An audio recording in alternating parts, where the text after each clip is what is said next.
This is the Steve Warneke Show.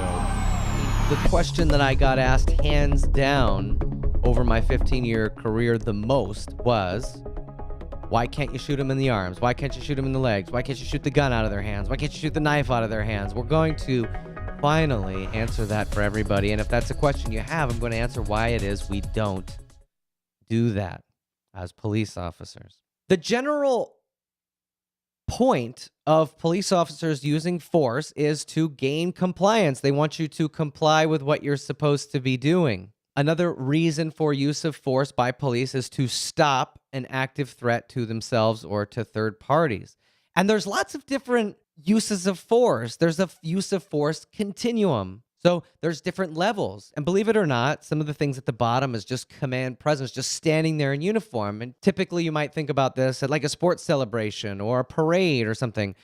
You've seen police in riot gear standing together in line. That's a display of force to intimidate people into behaving so they don't block traffic and throw things through business windows, breaking glass and light fires and overturn cars and all of the things that I got to see, after different gatherings at downtown Denver. There's verbal commands. That's part of the use of force continuum, issuing commands. You can go hands-on and you have strikes and arm bars and twist locks, pepper spray, baton use, less than lethal stuff like tasers and bean bags. And then you have deadly force. Usually we think of deadly force, we think of a firearm.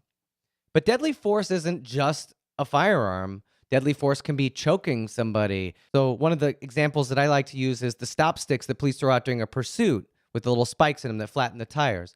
If police throw that out during a motorcycle who's running, a motorcycle pursuit, and a motorcycle runs them over, like in our department, that was considered deadly force. Because if you flatten the tires of a motorcycle at high speeds, they might die.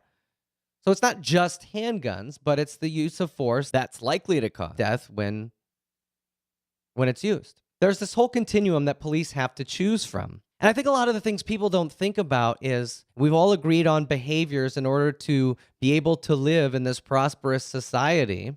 We have to behave in certain ways. There's certain things that we cannot do because they're illegal. And if we do, there's consequences. I like to say, if you find yourself face to face with the police officers because of your actions, the train is at the last stop. This is it. The buck stops with the police. That's the way it has to be, because what if it's not, what happens? So police have always had the right to win conflict decisively. If you come at a police officer with your fists, there is nothing that should be in the rules that says the police officer has to box you, has to go fisticuffs, fist to fist with you. This isn't designed to be a fair fight. This isn't designed to be a boxing ring with rule. There are no rules as far as the fairness of a fight. If you come at a police officer with your fist, he can strike you with a baton. He can use a taser. You come at the police officer with a bat.